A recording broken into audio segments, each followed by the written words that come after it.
Welcome to the eShopperReviews podcast, episode 8. This is the podcast for November 2021. I'm Jen Ip. And I'm Jake McNeil. For those new to this podcast, eShopperReviews is a subreddit on reddit.com where Jake reviews games on the Nintendo Switch platform, and you can find this subreddit at reddit.com/r/eShopperReviews. We currently have over 1,600 reviews and counting, and we are supported by your donations on our Patreon, which you can find at patreon.com/eShopperReviews. This month's sponsors are Andy Miller, Johannes, Stove, Ilya Zarev, and Eli Goodman. Thank you all for helping to keep the reviews coming. Now on to the discussion topics for today. Do we have a tie for a patron-voted game? As of this recording, and again, we record this roughly a week before the end of the month, so there are always news stories and stuff that come up after this, but as of this moment, we currently have a tie. Currently, Super Monkey Ball, Banana Mania, and Tetris Effect Connected are both tied for first place. And as a reminder, when we have a tie, I personally act as the tie-breaking vote. I get to choose between these games. Last month, I sorta ultimately decided to review both of the games that tied. I make no promises to continue doing this in the future, although I reserve the right to do so if I'm particularly interested in both the games. So, which one are you choosing? I will not say at this time. You will find out when I post the reviews, probably about a week or so after this podcast goes up for our Patreon subscribers. So, does this mean we can talk about news from the last month? Let's do that, yes. All right, more Activision Blizzard developments. You know, the funny thing, like I said, we record these podcasts maybe a week before the end of the month. And last time we recorded this, again, roughly the same time last month, they couldn't even make it until the end of the month before we had more Activision Blizzard stuff come into the news. These guys just cannot avoid controversy, it seems. So please go ahead. What's the first of our round of ActiBliz news for today? Activision Blizzard sued yet again, this time by the U.S. Equal Employment Opportunity Commission. Then they settled a lawsuit the same day without admitting fault. Yeah, this was... I don't even know what else there is to say about this. I mean, if you're at all interested in reading about all the terrible stuff Activision Blizzard has been accused of, we have our game industry bad behavior profile page for Activision Blizzard up. We've been keeping it updated as these news articles come out, and this is just adding more ink to the page. It's, like I said, these guys, they just can't avoid controversy.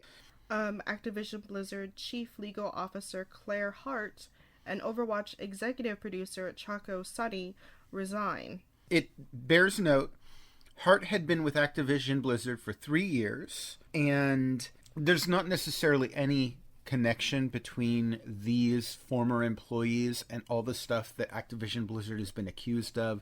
They're not necessarily being forced out because they did bad stuff. It's just entirely as possible that they left the company in disgust for all the stuff that Activision Blizzard has been doing. In fact, Claire Hart being chief legal officer, that is really telling of the kind of legal stuff that Activision Blizzard has been doing, that their own legal representatives are like, you know what, I'm done. I won't touch this anymore. Done. Yeah. All right, so switching gears. Yes. Bloomberg reports. Bloomberg? Bloomberg. I think I'm going to keep that in. Bloomberg. Bloomberg yes. reports that multiple developers are working on Nintendo development kits for an as-yet unannounced console that supports 4K. Nintendo immediately responds saying the report is not true. Man, I'll tell you, it's been interesting watching these back and forths between blurbs.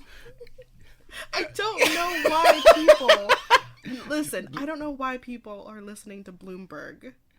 I don't understand it. They're a generally well-respected and reputable news organization. Except the last two things that they speculated on were false. Which would be? Something about the OLED models, I think, or a new Nintendo Switch Pro. So, I listen to rumblings in the industry, and by that I mean I listen to other people who are connected close to the industry and what they have to say about this. And I'm not privy to these details myself, so I can't speak firsthand. But it sounds like the Bloomberg journalist who is responsible for these articles was not just pulling stuff out of his rear end. There was good reason for him to be reporting this. I mean, okay, if the journalist has some credible news sources, then I guess I can see that happening. But they're anonymous sources, though, because yes, the moment you reveal any source like this, you're basically tossing them to the wolves. In this particular case, they were specific about one detail which was interesting. This journalist writes that no less than 11 game companies had development kits and named one of them, which is highly unusual. He specifically named Zynga. Zynga, for those not familiar, is best known for making a lot of more casual games like Farmville. But as far as Nintendo Switch specifically, they're working on an upcoming Star Wars game called Star Wars Hunters. This will be apparently Zynga's first video game on a game console. Mm-hmm. So kind of a noteworthy thing for them to be doing. And it's particularly interesting that out of all the companies to be named, they would be the one that would be named. And it should also be noted that a Zynga representative has come out and refuted this report as well, right alongside Nintendo. Oh, we don't have a development kit. But what I've heard is that people who know the industry look at Nintendo's wording in their refutations about this and say, Nintendo's being very specific in their wording. We are not working on a 4K Switch, or I forget the exact wording, but it's like if Nintendo calls their next game console something else, that statement would still technically be true. Well, we weren't working on a 4K Switch, we're working on the next Switch, or the Switch Pro, or the whatever we call it. That's possible. I'm not saying that I know absolutely for sure that I believe that this report is true. I don't know. What I can say is Nintendo is, of course, always working on the next iteration of their hardware, whatever that is. Nintendo Switch is too big a success for them to not follow it up with something relatively similar, whether that is an upgraded version of the current model Switch or a successor system that has a lot of similarities. It would be dumb for them to do something just totally, completely different and not try to build on the success that this console has had.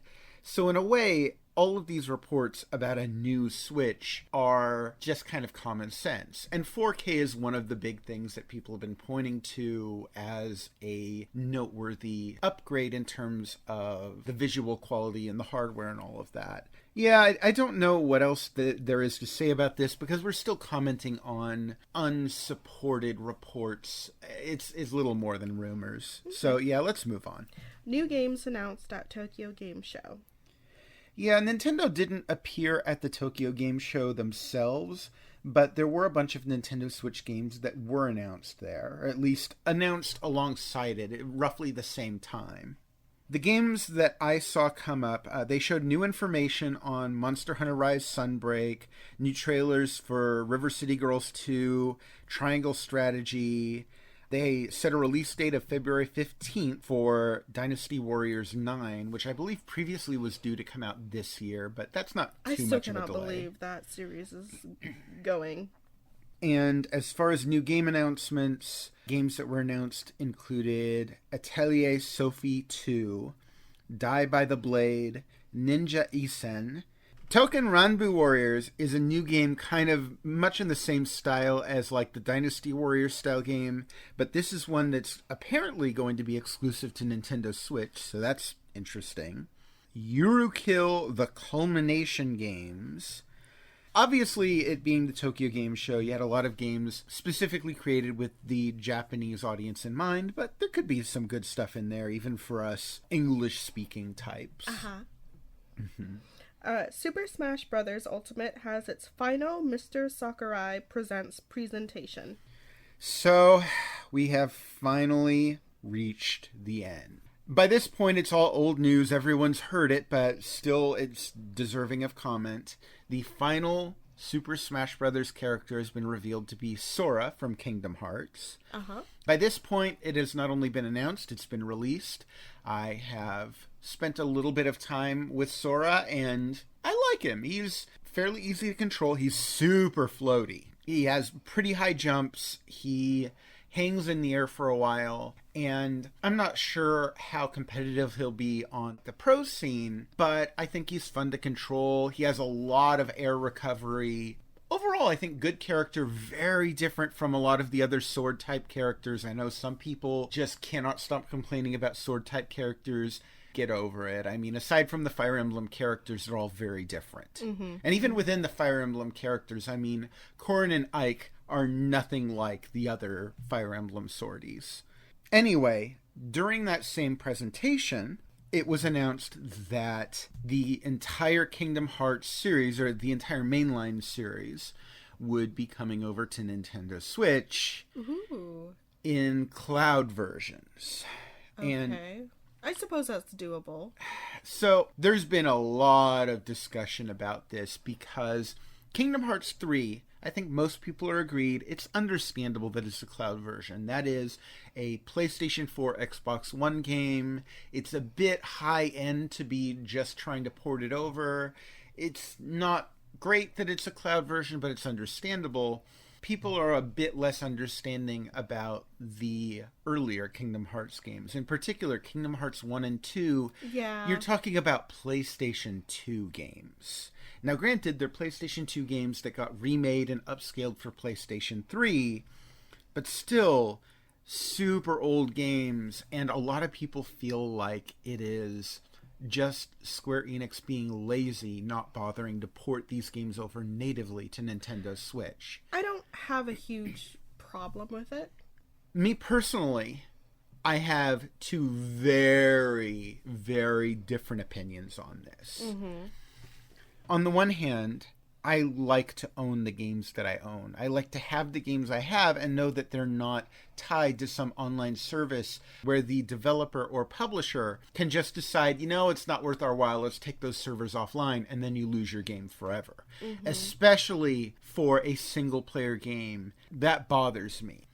And I agree that if a game could be done on Nintendo Switch natively, that would be far preferable to doing a streaming version, especially since a large part of the appeal of the Nintendo Switch is that it is a portable platform. And if you're tethered to a Wi-Fi hotspot or something, That's true. you lose a lot of that portability. However, that's half of my opinion on this. The other half is, I know why they had to do this. And I'm using that word had to. This wasn't just a them being lazy thing. This was their other options were not reasonable, and I'll tell you why. The file size for these games is massive. There is, in particular, there's a lot of voice in these games. Yep. Characters are constantly talking, and that adds a huge amount to the file size. I don't remember the exact file size, but I want to say it's over like 50 or 60 gigs on the PlayStation 4 and Xbox One for just those two earlier games, not counting Kingdom Hearts 3. Even if we compared this to their previous conversions to Nintendo Switch of games like Final Fantasy X, they were able to reduce the size of that game by about 40% when they brought it over to Nintendo Switch, which is considerable that they were able to reduce it that much and still maintain a pretty high level of quality. Even if they were able to do the same thing with the Kingdom Hearts games, you'd still be looking at file sizes over, I think it's like over 32 gigs or something, which means if your Nintendo Switch does not have a micro SD card, those games won't even fit on your Switch. You need to have a micro SD card.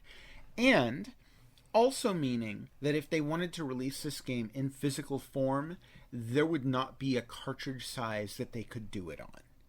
So, well, I guess that answers that problem. Yeah, so these are games that absolutely, positively could run on Nintendo Switch, but the built-in memory size of that system will not let them fit on the handheld, which is disappointing. It's frustrating. I kind of think this is just as much Nintendo's fault as it is Square Enix's fault. I guess so. Yeah. But the end result is still the same. It's still frustrating that we're getting cloud versions of these. So, next bit? Yes. Grand Theft Auto The Trilogy Definitive Edition coming to Nintendo Switch on November 11th. I know you're excited about this. I know a lot of people are excited about this. So, the Grand Theft Auto series has only appeared on a Nintendo platform once before, and that was on the Nintendo DS. They released a game called Grand Theft Auto Chinatown Wars that was specifically designed for the Nintendo DS. Aside from that, that series has not touched a Nintendo platform ever. Nintendo has never, on any of their consoles, gotten a version of Grand Theft Auto 3, Grand Theft Auto Vice City, or Grand Theft Auto San Andreas, the 3 games that are included in this collection. So this is huge. The closest thing to Grand Theft Auto on Nintendo Switch right now is Saints Row the Third, I think, is pretty close. Yeah, okay. But it's not even just that. A lot of people were thinking, hey, it'd be great to have Grand Theft Auto on the Nintendo Switch, but if it comes over, it'll probably just be ports of the mobile versions, like the versions they released on Android OS, which I haven't played myself, but I've heard they are highly compromised. They're just not as good. That's not what these are. In fact, this isn't even a port of the original games. These are remasters of those games with improved graphics, and the Nintendo Switch is getting unique features as well. Other platforms are getting higher resolutions and maybe better frame rates. Obviously, not quite as doable on Nintendo Switch. Rather, Nintendo Switch is getting console-exclusive touchscreen controls and motion controls, which, as a consolation prize as opposed to getting better graphics, hey, that's pretty good. And it will still look better than the original releases, which, I mean, that's not saying much. Those are really old PlayStation 2 games. But fans of the Grand Theft Auto series who've been hoping for a truly good portable version of these games should be super excited right now. And it's coming out in just a few weeks, November 11th. Are you getting it? At some point I have to. Okay. I don't know if I'll get it at launch. These games are launching at $60, which is... It's a fair price for 3 massive... I mean, you're talking about 3 games which, at the time of their original release, all 3 of these games were called some of the best games ever made. And while they've aged somewhat now, I mean, compared to the likes of Grand Theft Auto 5, they're going to look a little older and more limited. But even so, these are 3 spectacular games. And in a portable handheld platform, again, not counting iOS or Android because that's kind of a different story, but, you know, in an actual Nintendo handheld for the first time, that's a big deal. Is it worth $60? If it is even a halfway decent port, absolutely. Will I want to pay that on launch day? I have so many games I need to buy. I think I might have to wait for a sale. I don't know. I might pull the trigger. I might feel like it's just too good to resist. But if I can steel myself, I might wait to get these until I can get them at a good price. Okay. Pokemon Legends Arceus revealed to not be open world. Sad face. Yeah, this is according to, I think it's pronounced Kotaku. They had a back and forth with the people at the Pokemon Company about this game. It looks like the structure is going to be somewhat comparable to Monster Hunter. You have kind of your central town where you get stuff ready, then you'll go out into the world and you do your Pokemon stuff, and then go back to your central town. And which, I mean, an open world would have been amazing. But, yeah. The way that Monster Hunter world does it, I'm not too disappointed by it. It's doable. I mean, there's still potential for it to be a really good game. I just know that's not what a lot of people were hoping this was going to be. And I feel like the moment that this news started to trickle out, you saw a lot of people's interest in this game plummet. No More Heroes developer Grasshopper manufacturer bought by Chinese company NetEase. So NetEase makes a game series called Westward Journey, which isn't a game series I'm very familiar with, but apparently it's super popular in China, like one of the biggest selling game series over there. And this is a company with a lot of money. They also worked on development for a couple of mobile games and series that we'd be better familiar with. They're working on Diablo Immortal. Interesting. And they're working on Harry Potter Magic Awakened. So this is a pretty big deal for Grasshopper. This deal was signed in May before the release of No More Heroes 3, but it's being finalized now. So it has nothing to do with the success or failure of that game when it launched.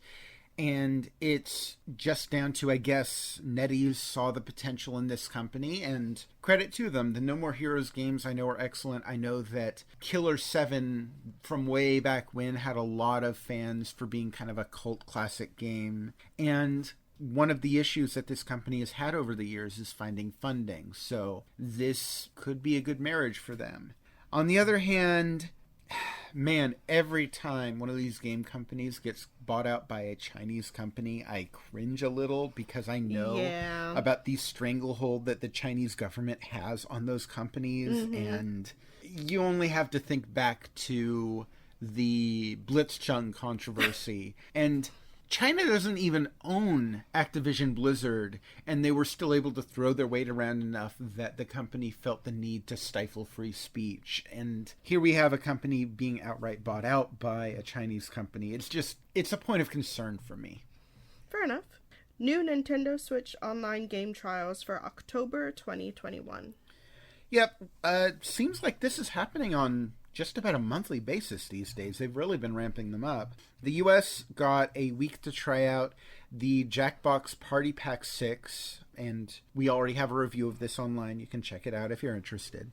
And in Japan, they got a week of free trial for The World Ends With You Final Remix, which is another game I've already reviewed. Oh, okay. I think they're both decent games. They both have issues. Jackbox Party Pack 6 is not a game that I'd consider to be the best in the series. And I can see that. The World Ends With You Final Remix is okay, but it's clearly a port of a game that was better on another platform. That was a game that was designed for the Nintendo DS, and honestly, I think if you're going to play a game in that series on Nintendo Switch, the sequel released this year, Neo The World Ends With You, is much better.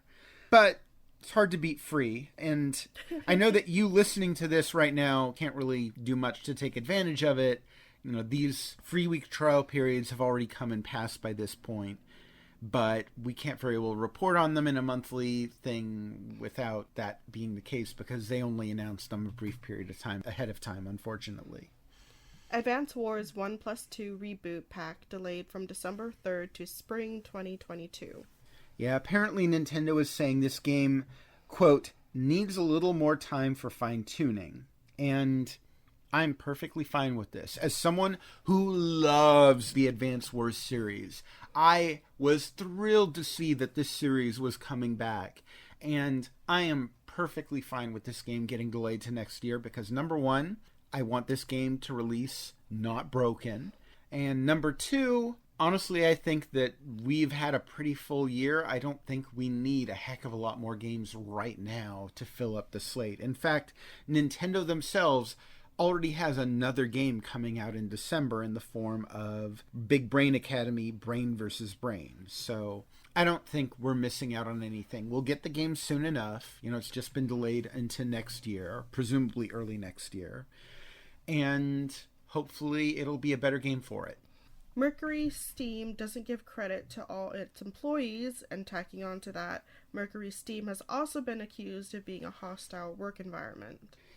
So, these news articles have been coming out, and I'm sure it's put a real damper on the release of Metroid Dread. After this game came out, got lots of acclaim. People are talking about Game of the Year award possibilities for it. And it's been coming out that this game company that developed it is a pretty terrible place to work, that they've been forcing their employees to work in kind of slave-driving conditions. That's awful. And this is a game that apparently has been in development for something like 4 years, and their company policy is that they will not give credit to anyone who's worked on the game unless they've worked for 25% of the game's development time, which means if you worked on this game for any amount less than 12 months, your name would not be on the finished product. There have been multiple developers who said, I noticed my animation that I worked on is still in the game, but I'm not listed in the credits. That's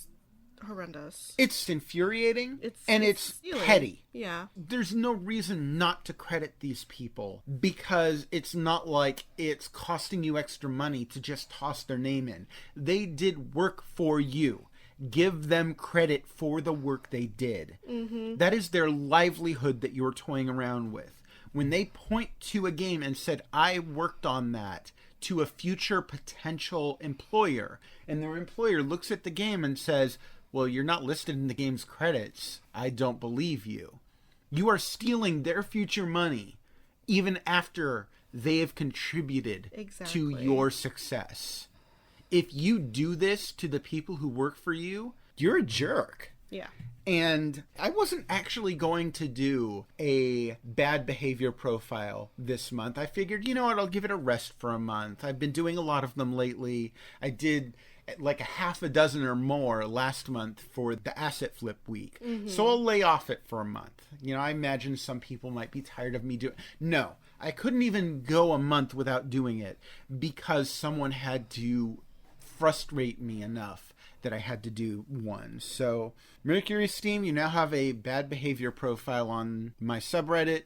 Congratulations. Now stop being jerks to your employees. We'll see.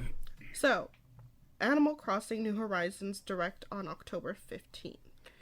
So, a few things were announced in this Direct, and we're going to have to take these one at a time because one thing leads into another, which leads into another. Oh my gosh. First of all, there was the version 2.0 free update.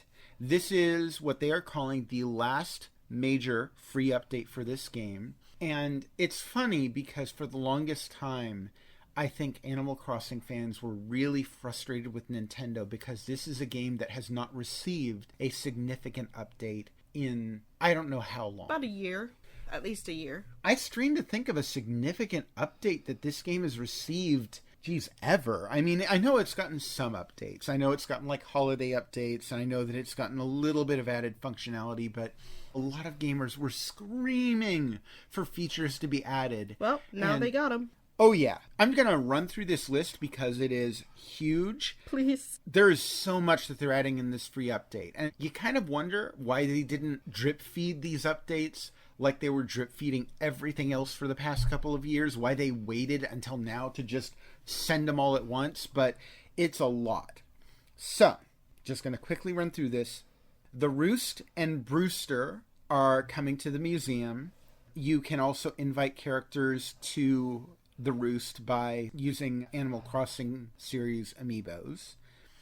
Captain's Boat Tours will allow you to travel to mysterious islands that not only are potentially in different climates, but also different times of day and times of year. Cute. Harv's Island, the island of the photographer in the game, has been expanded to include a plaza that you can help to build. The plaza will include new customizable furniture. Katrina, the fortune teller, will be there. The character Harriet will allow you to access new hairstyles. There will now be the option to join in group stretching in the plaza. There will be the ability to enact new island ordinances, like changing the time of day that citizens come out and are active. There will be more exterior home options, different ways to make your home look. Your storage capacity will be upgraded. You'll now have a maximum of 5,000 items you can store for your home. DIY recipes will now include cooking recipes where you can grow and cook your own foods and combine them into dishes. I don't have this game. I don't. You need to get it. You would love this game. Okay. This is right up your alley. I know it is right up my alley, and it will swallow all of my free time. But you'll love it so much. Okay, continue. So you can also get a pro decorating license in the game to get more lighting options. You can get ceiling decor, like you can have chandeliers hanging from your ceilings now. You can get accent walls, so all 4 of your walls don't even have to be the same design now. Why you do this? They're going to increase the number of bridges and inclines you can have in your island, which is nice. I could use some more inclines myself. There will be new fence types and customizations for your fences. There will be a new first-person camera, so you can actually move around in first person in your town. There will be custom flooring and wallpaper, so you can actually design your own floors and wallpaper now. There will be new reactions. There's going to be this thing called Island Life 101, where you can get little tips and bits of advice. There's going to be new furniture added to the Nook Mile system. You're going to have access to a storage shed where you can access your home storage from outside your home. Nice. They're going to have an ATM you can place anywhere to access your bank account. There are going to be new KK Slider songs added. You're going to have music boxes, which will allow you to play new variations on the tunes you can collect in the game. They're going to add gyroids back into the game, which I really liked. For those unfamiliar, those are little music-playing creatures that you can gather together and combine to sing unique versions of songs. There's going to be new furniture. You're going to be able to permanently place ladders, so you don't need to keep bringing one around with you. And you're going to have the option of moving through narrow spaces in your rooms so you can fit more in your rooms while still leaving them navigable. All that stuff. That's free. All that stuff is free.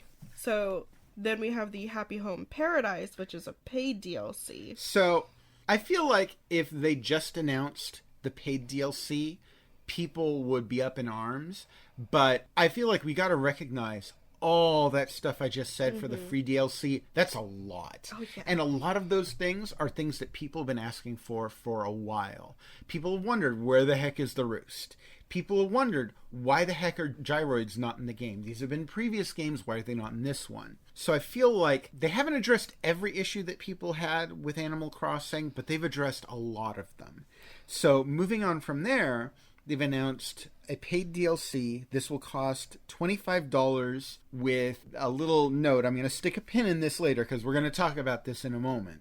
So for $25, this will allow you to work a job in the game where you can go to an island and design homes for various people based on various conditions. You know, they'll give you an idea what they're looking for, and then you can go into your catalog of all the different options you have available and design a home for them. That is cute. You can change the width and length of the room. You can create partition walls and counters. And in addition, when you get this expansion, you can then go back to your own island and create partition walls and counters in your own home as well. You can alter the lighting. You can create soundscapes in the game. So in addition to just music, you can also use various subtle sound effects to create a mood in the homes that you're designing. This expansion will allow you to polish furniture so you can have it be all shiny and impressive looking. You'll be able to buy new rare furniture. You can have two characters rooming with each other and they'll be roommates. That's cute. And it's not just homes that you'll be able to design as well. You'll have a school that you're supposed to design. You'll have a restaurant you're supposed to design. You'll have a hospital you're supposed to design. Cute. And the expansion will add a new app to your Nook phone called the Happy Home Network app, which will allow you to revisit those homes and go back to them and change them around if you want to. Stop. And you can view the designs of other players, like see how other people did these challenges. And you can use amiibos to invite other Animal Crossing characters into these homes. If you're like, oh, this home would be perfect for this character, let me invite him in here. And apparently, if you do a good enough job on these homes in the island, you can then go back to your own island and go to other residences on your island and design homes for all of your neighbors too. Oh, yeah. I would lose so much time to this game. Jen, I know for a fact that you would enjoy the crap out of it. Believe me. Anyway, all of this Animal Crossing stuff is coming out on November 5th. It's going to be out very soon. And November 5th, by that point, we will have also seen something else new that was also announced around the same time as this, which we're about to go into now. Nintendo Switch Online expansion pack released along with new details. So, by the time we're recording this, this has not come out yet, but when you hear it, it will have come out, and that is the Nintendo Switch expansion pack, which we already knew was coming. You know, it's the one that's including the Nintendo 64 and Sega Genesis games, but we didn't have details. We didn't have a release date, we didn't have pricing, and we didn't have specifics about what it included. They revealed all of this at the same time that they revealed the Animal Crossing stuff. And I think a lot of people were taken aback at the pricing. Currently, or I should say previously, Nintendo Switch Online subscriptions cost $20 a year, which includes online play on your Nintendo Switch games. It includes cloud saves.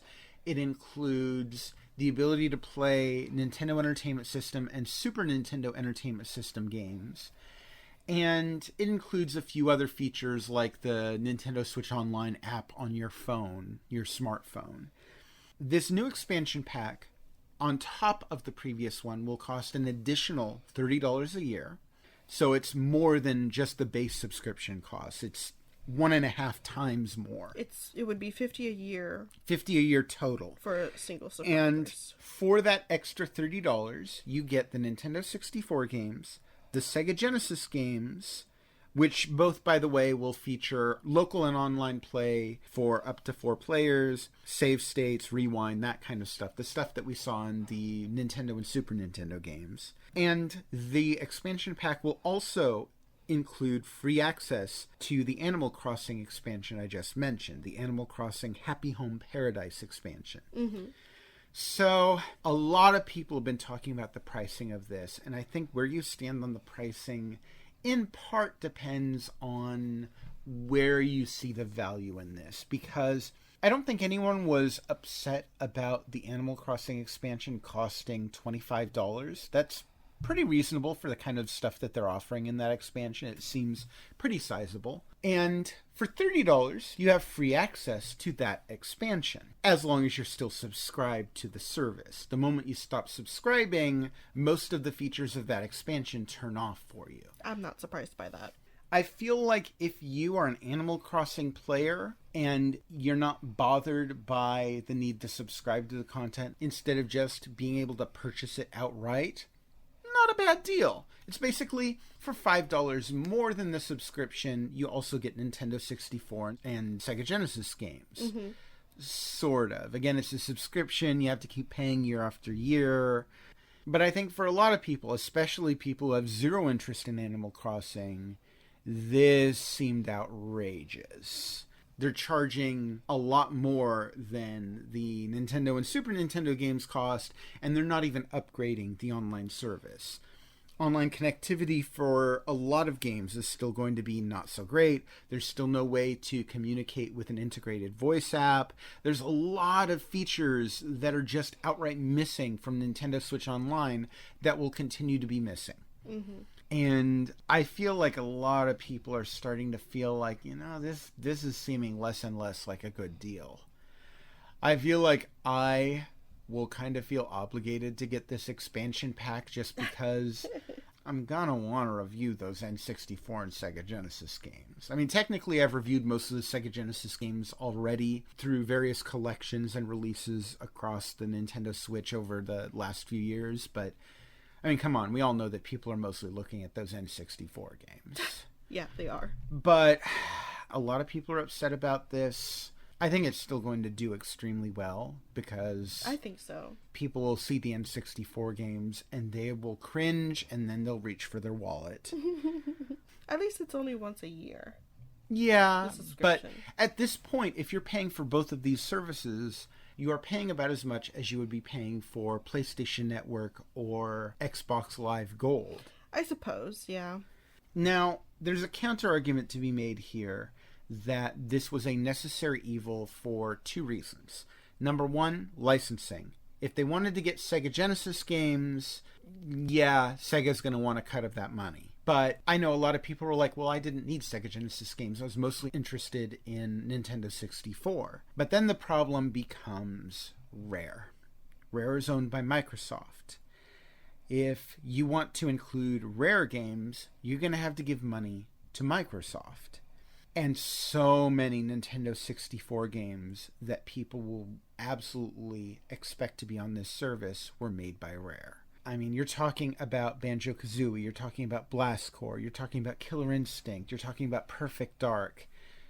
I still think GoldenEye will probably never be on the service because then you need to license from MGM as well. Mm-hmm. But so many of the other great Nintendo 64 games, you can't do that without getting Rare involved. And to get Rare involved, you need to pay money. And to pay money, you need to get money. So I understand to some degree the added expense here. It still seems really steep to me. However, the other side of this is that Nintendo has possibly hinted at something here with the inclusion of the Animal Crossing DLC, which is, will this added subscription service come with more DLC content in the future? Is it possible, for example, that at some future time they might choose to allow people who are subscribed to the expansion pack to also have free access to the Hyrule Warriors Age of Calamity expansion pass? Is it possible that there could be future expansion passes that they'll release that will also be free with this service? This is what a lot of people are speculating. I'm kind of frustrated with Nintendo because they have not made it clear one way or the other if this is something they will be doing or if the Animal Crossing expansion is a one-off. If it's just a unique offer that comes with the service that will not be repeated in future offers or something. I don't know, but again, I feel like a lot of people are frustrated with Nintendo, both for the price of this, for the lack of upgrades to the online service, but also their lack of communication regarding this service's future. And I don't think that this is going to cost Nintendo any trouble whatsoever because this service will come out and will undoubtedly be super mega successful because it's Nintendo and because people gotta play those N64 games. I mean, you hear me talking about it right now, and even though I'm frustrated by it, I'm still resigned to the, yeah, but I gotta play those N64 games. So if I'm doing that, you know there are other people who are going to be doing that too. Alright, last bit of news. Booble Hentai game added to eShop upcoming games listing, then removed the next day. I felt the need to include this story just because it amused me that there would even be a game on the eShop called Booble Hentai. And I saw it, and some of the other people who've been following Nintendo Switch saw it and were like, wow, it's really amazing that Nintendo allowed this on one of their consoles, on one of their services. And it lasted on the eShop for all of a day before it was quietly removed. And I imagine someone at Nintendo woke up and was like, wait a moment, we can't have that. Probably. And the funny thing is looking at images for the game, I mean, I haven't played this game. I think it's out on Steam already. I don't know much about it aside from it looked like a decent, not spectacular, but a decent Puzzle Bobble clone. If you played Puzzle Bobble or Bust a Move, with kind of suggestive images of women in the background. I don't think there was any nudity in this game, but I don't know. Like I said, I haven't played it myself. It says hentai.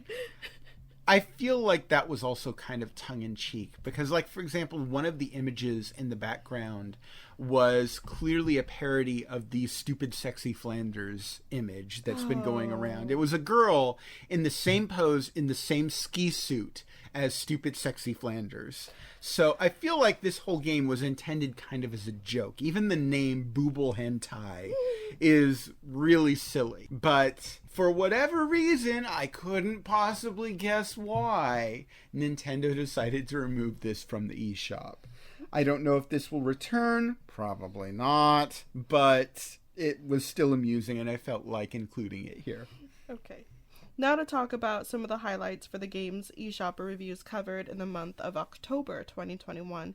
Just to note here, these are not necessarily games released in October. but games reviewed in the last month, and we'll start by talking about the best games of the month. Please. Castlevania Advance Collection. I kind of mentioned this last month. When this game got announced, I knew I had to get it. I was not going to wait until this went on sale. This was an immediate buy for me because this is a collection of 4 games: Circle of the Moon, Harmony of Dissonance, Aria of Sorrow, and Dracula X. The first 3 games are Game Boy Advance games. Dracula X is a Super Nintendo game. And while Dracula X is not very widely considered to be a particularly great entry in the series, partly because it's seen as a compromised port of Rondo of Blood, the other 3 games are generally pretty well regarded. Circle of the Moon was a Game Boy Advance launch game, and it was the first game since Castlevania Symphony of the Night to continue that style of gameplay, the Metroidvania style of gameplay, which everyone was surprised by and everyone was super thrilled with. I think elements of the game have not aged well, but for the most part it's still an excellent game. You did have fun playing this. Oh, yes. Yeah, you really did. Hold on. I'm working my way up to it. Harmony of Dissonance was in some ways an improvement, but I actually think I enjoyed Circle of the Moon better. I feel like the pacing in Circle of the Moon was better. I feel like it just did a better job of mixing in new and old elements, and it was more fun for me. However, the real star of this collection, in my mind, is Aria of Sorrow. This game, in and of itself, is one of the best Metroidvanias that I've ever played. It's not quite as good as Symphony of the Night, but it's very, very good. And if you are a fan of the genre at all, I would highly recommend this collection. It's a $20 collection, and I would say it's worth it just for Aria of Sorrow alone. But the other games are pretty good too. My favorite game that I reviewed this last month, which I know will upset people because it's not even the most high-profile Metroidvania game that I reviewed this month. So Metroid Dread? Yeah, Metroid Dread was kind of another maybe sort of high-profile Metroidvania that I reviewed this month. And don't get me wrong, I thoroughly enjoyed Metroid Dread. I think it's a very good game. It's a great entry in the series. I liked it better than Metroid Fusion, but certain elements of this game frustrated me and disappointed me. The Emmy robots that hunt you down when you are in their area where they move around, I felt like anytime I entered one of those sections of the game, it was just, I had to steel myself for frustration, because when you encounter one of those robots, it's more or less just a one-hit kill and you have to restart it. I was also frustrated because the level design in this game is segmented in a way that's not really the best way to go about doing a Metroidvania game design. You don't feel like you're moving through a new area and suddenly you stumble into an old area you've already been in. You're moving through a new area and then you find a teleporter that teleports back to an area you've been in, or an elevator that zooms back to a room you've been in, and it's not quite the same thing. This game still is excellent in many ways. It's still one of the best games to come out this year in many ways. The graphics are phenomenal. The moment-to-moment gameplay is very fluid. It feels good. It's got an interesting story, which is not something you tend to look for in a Metroid game, but I actually really like the story in this one. It has a lot of elements of a great game. It's just, it doesn't quite topple Super Metroid for the series' best, but it's still very good. WarioWare Get It Together was very fun. This was one of the 2 games that tied for the Patron-Voted game this month. Again, my patrons make good choices. What can I say? You guys are great. Yep. This game is an entry in the long-running WarioWare series. If you've been following Nintendo for a while, you're probably familiar with it, but the idea is the WarioWare games consist of collections of what they call micro games, which are these little 5 or 10 second games where within the span of 5 or 10 seconds, you need to figure out what the heck it is you're supposed to be doing and do it before the timer runs out. And then you do this over and over and over again with a bunch of different randomly selected micro games. And this entry in the series distinguishes itself by having your interactions with these games all be character-based, and your character can interact with the games differently depending on what character you're playing. and I thought it was a fun twist on the series. I thought it was a really great multiplayer game, but with a huge caveat, which is most of this game's multiplayer features are only opened up after you've played through the campaign mode of the game, which only takes a few hours, but it's still frustrating that one of the best parts of this game... I mean, it's a few hours of, yeah. Yeah, but it's frustrating that one of the best parts of this game is not available right from the start. But it still makes for a fun party game. It's fun. Yeah. Well worth playing.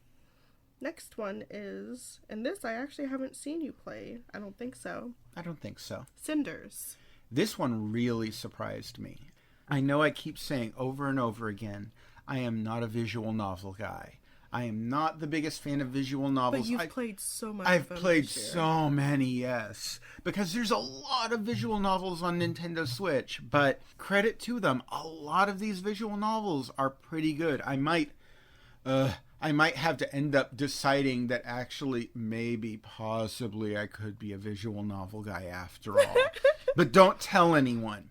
You, my listeners, don't tell anyone that I might like visual novels on occasion. Okay, so what makes Cinders so great? So, Cinders starts out with this premise that sounds like the worst premise for a visual novel I'd ever heard, which was, this is a retelling of the Cinderella story.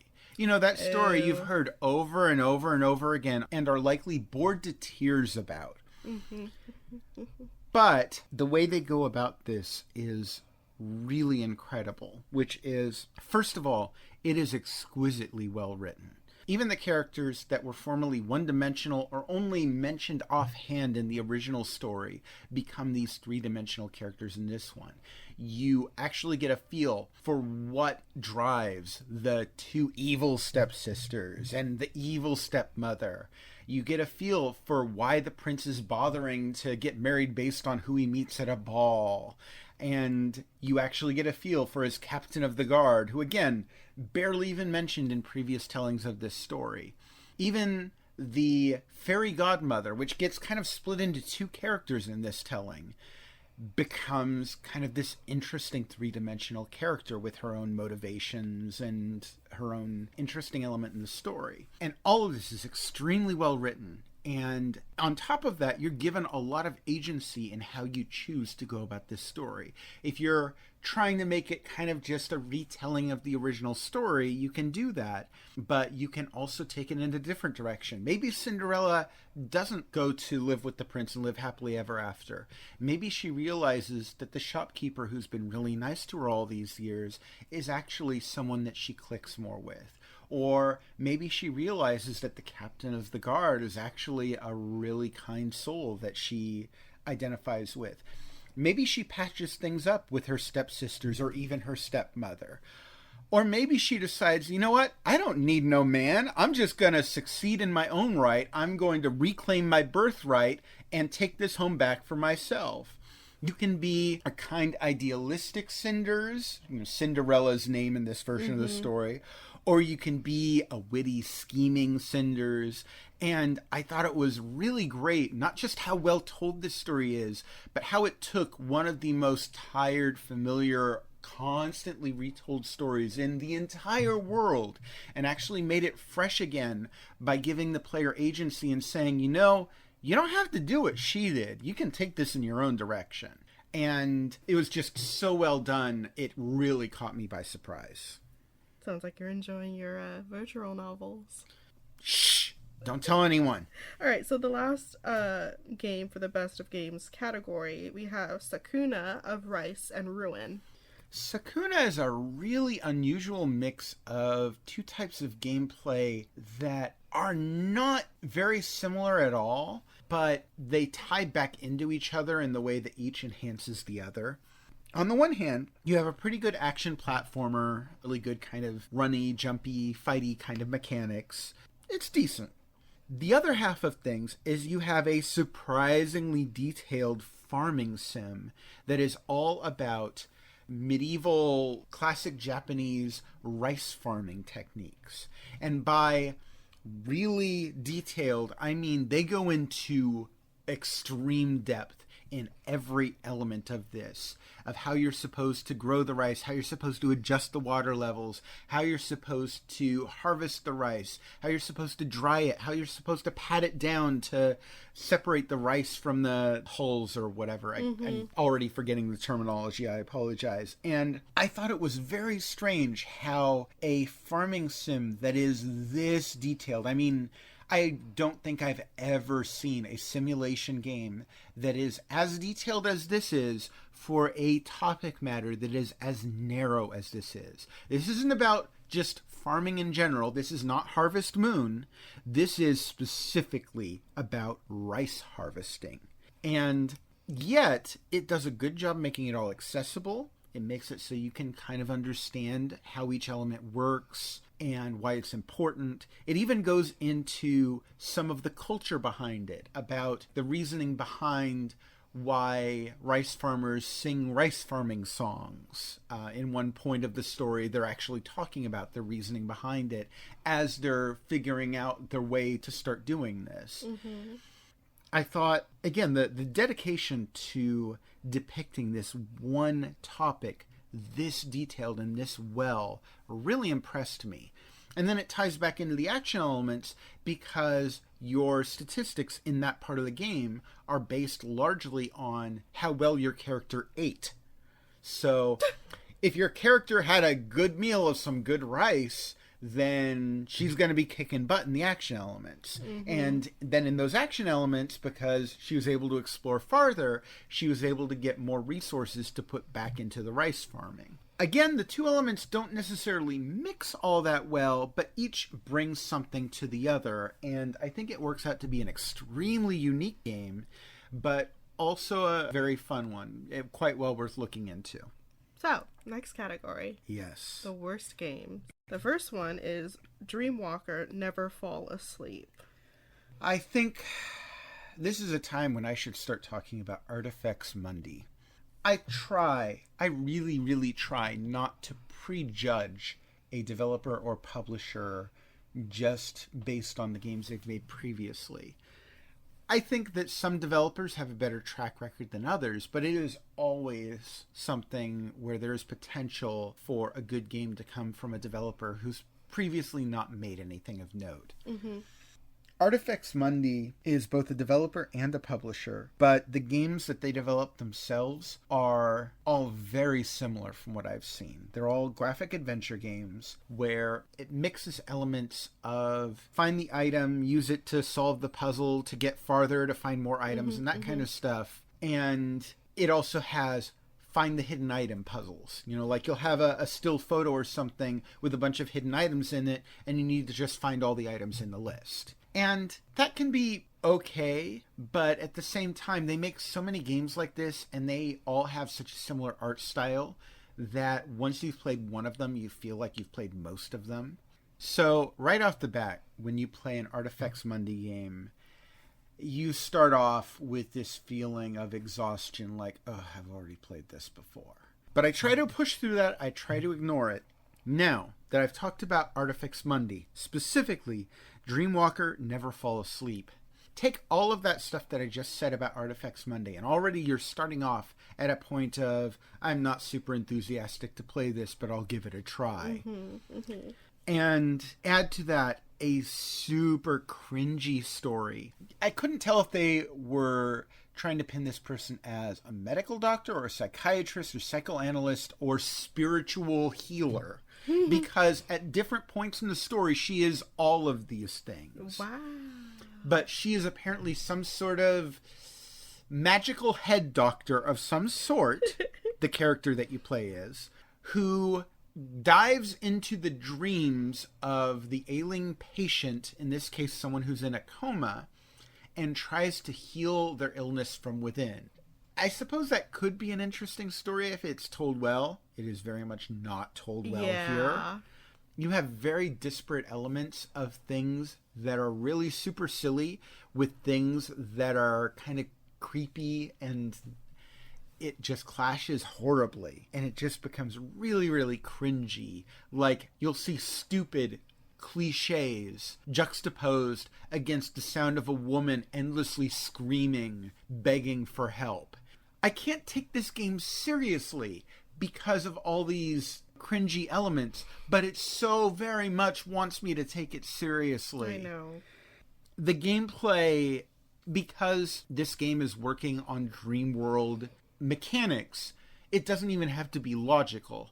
And graphic adventure games often have a problem with puzzles not having logical solutions, and I feel like this story element just gives them license to go to town with illogical puzzle solutions.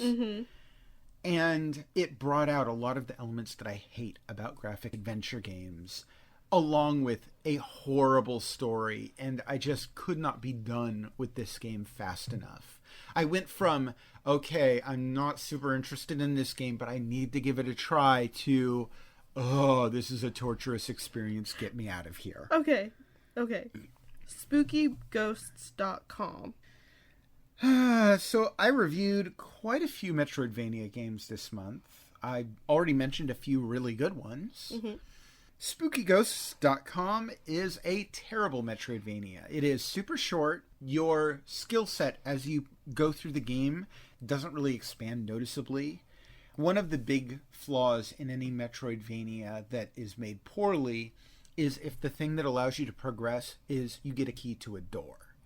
The whole idea behind a Metroidvania is that you are expanding your character's abilities, and those abilities naturally allow them to explore further by doing things that improve their moveset. You can jump higher, you can run faster, you can shoot a new weapon, you can whatever. In this game, it's just, oh, you found a key to a door, so now you can go to that area you couldn't before. In which case, it's, why even make a Metroidvania? But on top of that, the core platforming wasn't particularly good or inspired. The combat certainly wasn't great or inspired. And it's really short, so what's the point? Why even bother with this? There are so many good Metroidvanias on the Nintendo Switch. There's no point in bothering with SpookyGhosts.com. Breathing Fear, which is a great title for a game. It is. And it's a decent premise for a game, too, but it's not done as well as I'd like. The premise for the game is you are a prison inmate who, for some reason, has decided to come to or hide out in an old abandoned house where some murders happened some years ago, and oh, wouldn't you know it, the house is haunted. The gameplay in this game has you searching through the house for clues to what it was that happened here. The problem is you're not really given any indication why your character cares. Is this character one of the people who previously lived at this house? Did he know them? Does he care about them? Maybe. Is he looking for some hidden stash of treasure here? Right from the start, you're not given an indication. In fact, the only way you even know that you're an escaped prison inmate is if you look at supplemental materials. And it's starting from that weak starting point of, I don't know why I should even care about this character or who this character is. You're then brought into cliche after cliche after cliche of different horror cliches. This game was apparently the winner, or at least highly acclaimed from some game jam or something some years ago, but I can't see why. The idea that the creator of this game was trying to prove was that a pixel art game could still be scary, which I absolutely agree with. A pixel art game certainly can be scary. I'm sure I've played scary pixel art games before, but that doesn't mean this pixel art game is scary. And I'll give you a bit of honesty right here. I'm a big crybaby. I cannot handle horror games well. I don't know what it is, but I have a very thin skin when it comes to those games. This game did not scare me at all in the least. And since that is the main thing it is trying to do, I can't help but see this game as a failure. Okay. Zombies cool. I'll just get through this one real quick because there's not too much to say about this. It's a top-down shooter. It's repetitive. It's boring. There's not too much to it. Huh. It's super, super repetitive. All right, and last one for the category is Kawaii Deathoo Desu. I really wanted to like this game. This game has a fantastic presentation. It's got a pixel art presentation with a female kind of anime kawaii looking representation of death. And the premise behind this game is that she is like some sort of pop star, and fans of her are rushing onto the stage to try and mob her, and so she is mercilessly slaughtering them as they try to rush her on stage. Oh my god. I love the premise of this game, and it looks great. For a game that's supposed to be about pop stars, it has a surprisingly not great soundtrack, but other than that, great presentation, great premise, but the gameplay just boils down to keep tapping 2 buttons as fast as you can. Oh my god.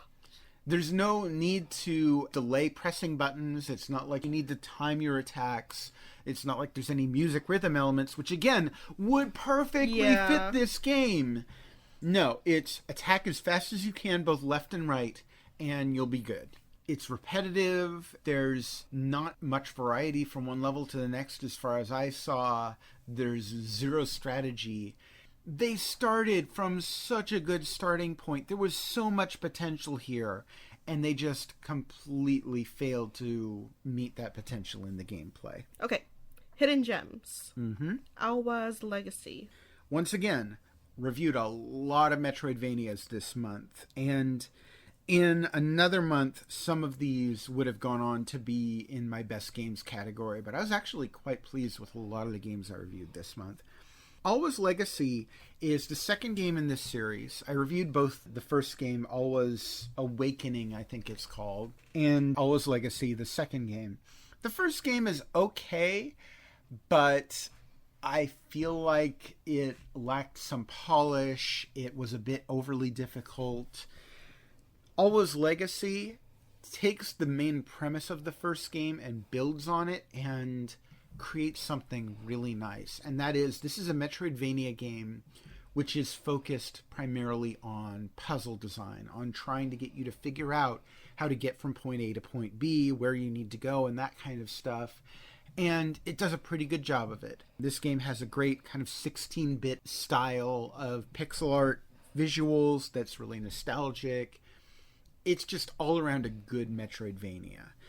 The predecessor, I'd say, is okay, and if you really want to get some good Metroidvanias, the first game is okay, but you don't need it to understand the story of Alwa's Legacy, and if you really just want to aim for the best games in the genre, Alwa's Legacy is absolutely worth a look.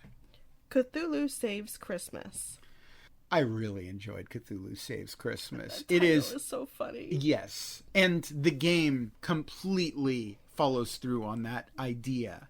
This game is a JRPG, and it has hilarious writing. It's fantastic. Like, you play Cthulhu, who his main goal is he wants to destroy the world, and he's going to achieve that goal by saving Santa Claus and making that his Christmas wish. Oh my gosh. And the funny thing is as you go through the game, you're getting other party members to join you in your quest to save Santa.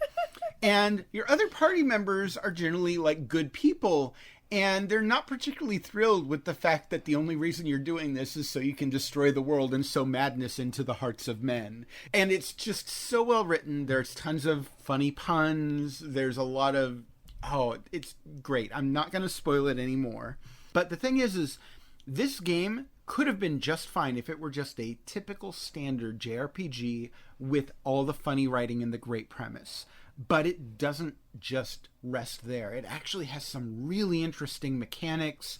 The idea that Cthulhu is a monster of madness actually plays into the mechanics of the game, where all of your abilities are kind of randomized at the start of each battle. So you need to strategize differently based on which abilities you have in your repertoire in each battle. The one thing that keeps this from being a better game is it's unfortunately short.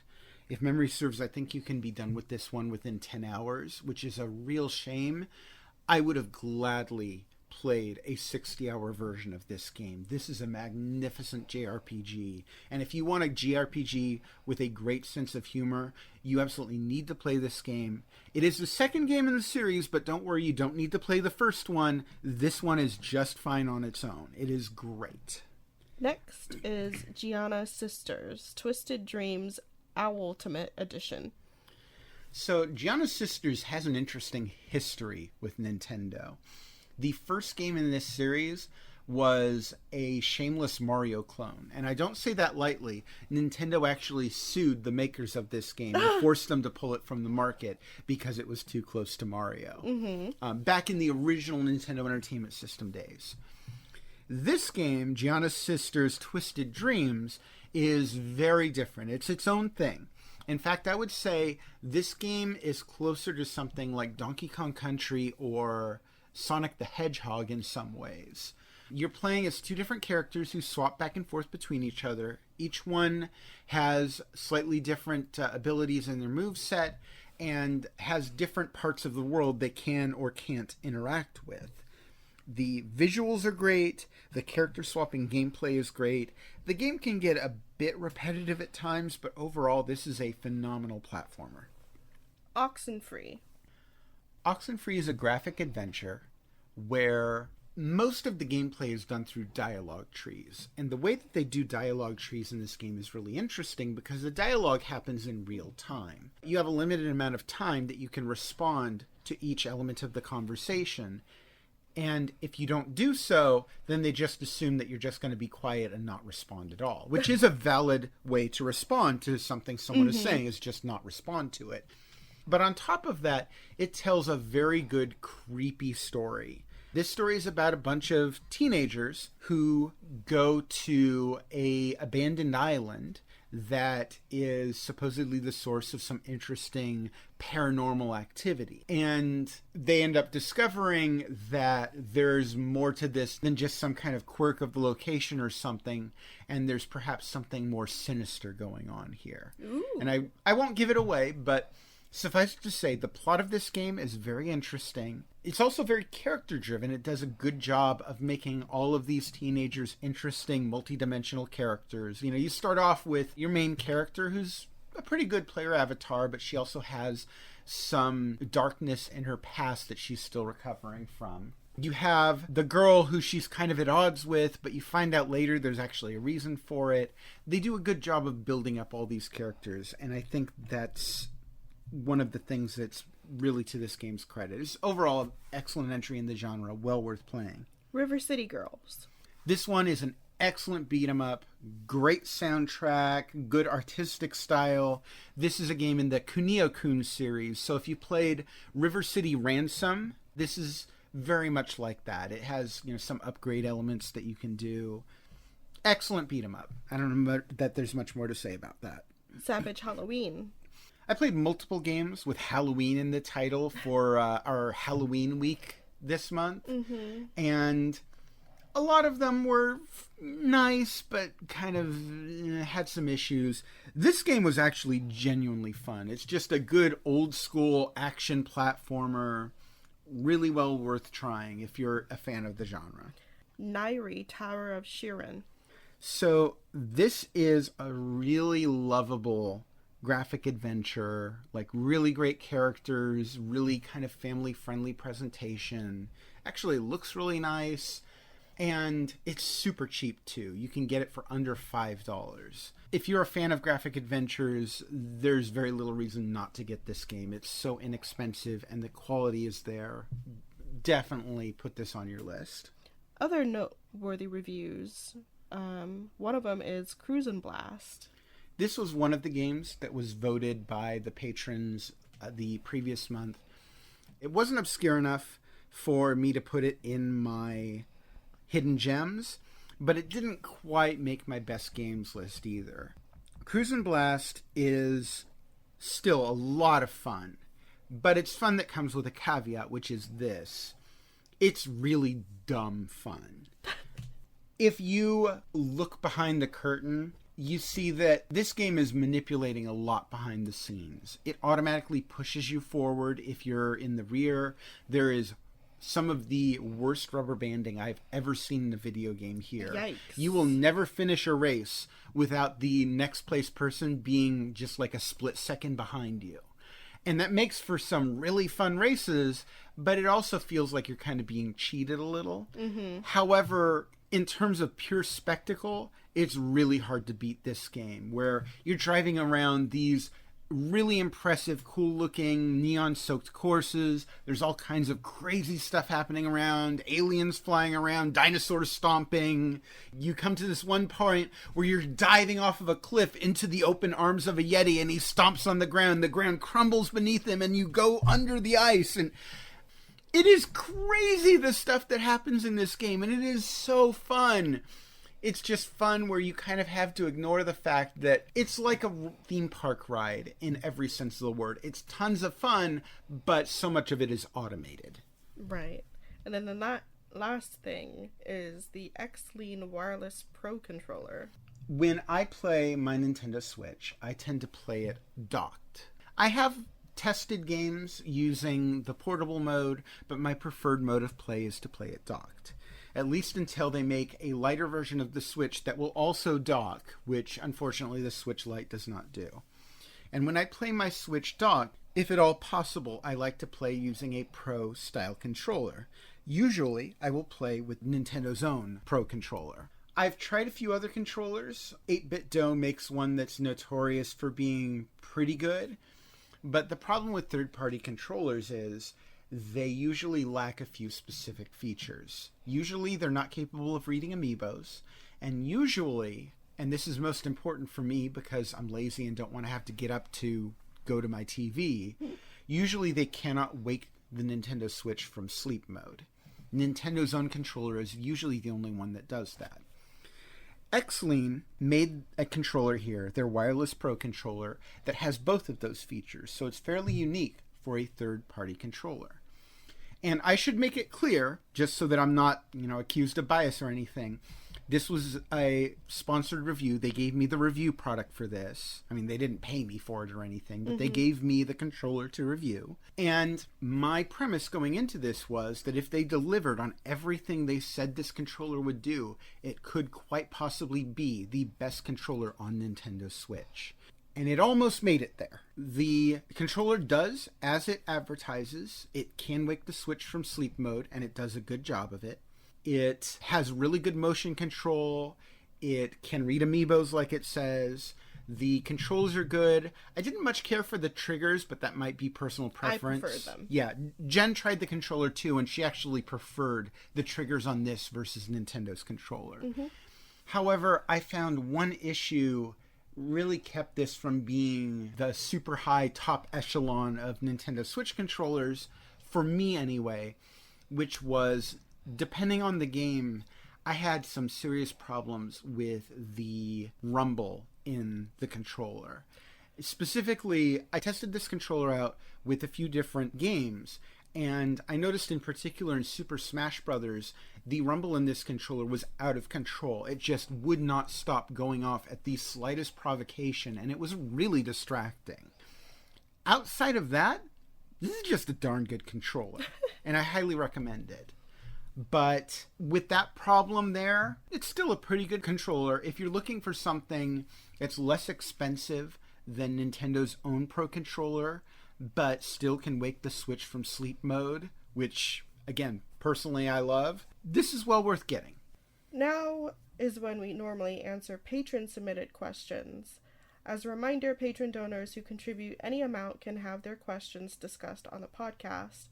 However, this month we don't have any patron questions, so I prepared a question of my own.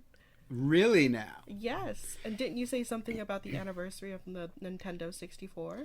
Yeah, we kind of missed it a few months ago, but I believe back in September, the Nintendo 64 had its 25th anniversary of being released in the United States in any case. And also, we're getting Nintendo 64 games on the Nintendo Switch now, so it kind of seemed like it's the time to talk about N64 right now. Okay. So what game for the N64 that you were really looking forward to and then were disappointed by?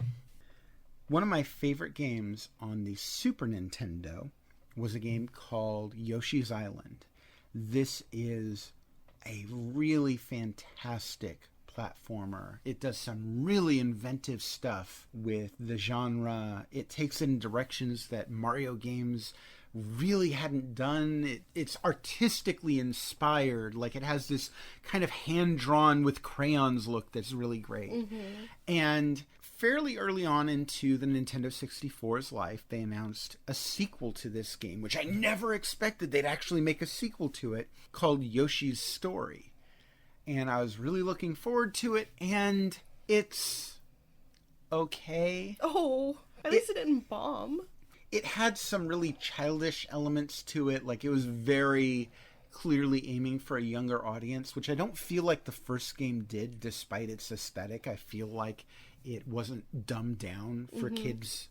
You know, it was a genuinely fun game for everyone, I felt. And Yoshi's Story, not only was it kind of childish in its gameplay, but it had this weird mechanic where as you were going through the game, the fruit that you collected, you know, kind of one of these pickups that you come across, would determine what happened over the course of the game. So if you accidentally got the wrong fruit, you'd mess up your whole thing and have to start over again. And that was kind of frustrating.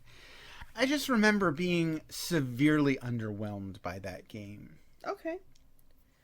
Well, really, we're celebrating the return of the Nintendo 64, and you want to start us on a downer, huh? Yeah. Okay. As a reminder for our audience, if you are not happy with the questions in this segment from Jen, you are more than welcome to submit your own questions. Any Patreon patron who submits a question to be read on this podcast will have their question answered by me. And if you want to beat out Jen at her own game and ask better questions, please do so.